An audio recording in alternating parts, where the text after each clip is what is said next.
What are they thinking? What are they doing? What are they doing?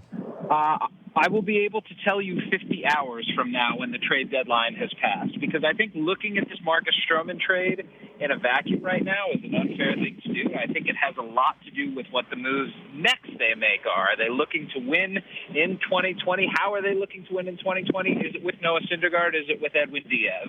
Those are the big questions right now with the Mets, and they have hijacked the pitching market by going out as a non-contender and getting a guy who everybody thought was going to go to one of the contending teams that needs starting pitching. Do the Mets think they can contend now that they're 6 out, and they figure that they do, if they do keep Syndergaard or Wheeler, or that they would still have a big three that they could do battle with, and if they flip Syndergaard, they would have a whole bevy of prospects that would more than replenish whoever they gave up for Stroman? I mean, is that the strategy here?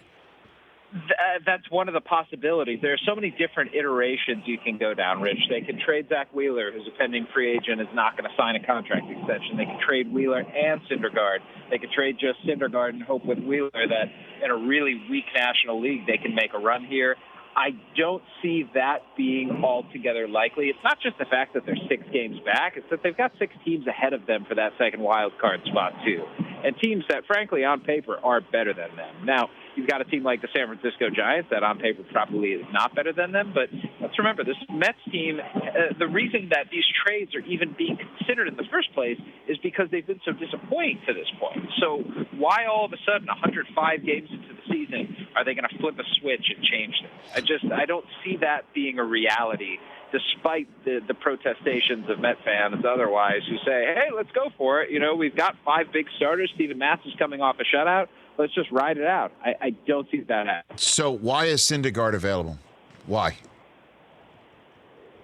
Well, I think it's because if you look at the rest of the market, Rich, it's really not very good. There are not a lot of potential frontline starters out there. You know, Cleveland's talking with teams about Trevor Bauer. I think it's probably more likely, though, that he goes in the offseason.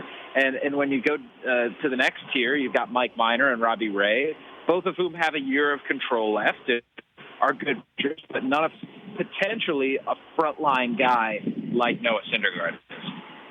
Well, again, but Syndergaard, do the Mets just not want to pay him, or they can't afford it because they've already paid DeGrom? I don't think it has anything to do with money. I think it has more to do with opportunity cost. You know, Noah Syndergaard still has the stuff of an ace. Yeah. And when you have as many teams out there as you do that need starting pitching, we can talk about the New York Yankees. They're probably not trading him to him. We can talk about the Minnesota Twins, who have Royce Lewis and Alex Kirilloff in their system, 2 guys who would be perfect for the Mets. More Lewis, who's a shortstop, than Kirilloff, who's a left-handed corner outfielder and first baseman.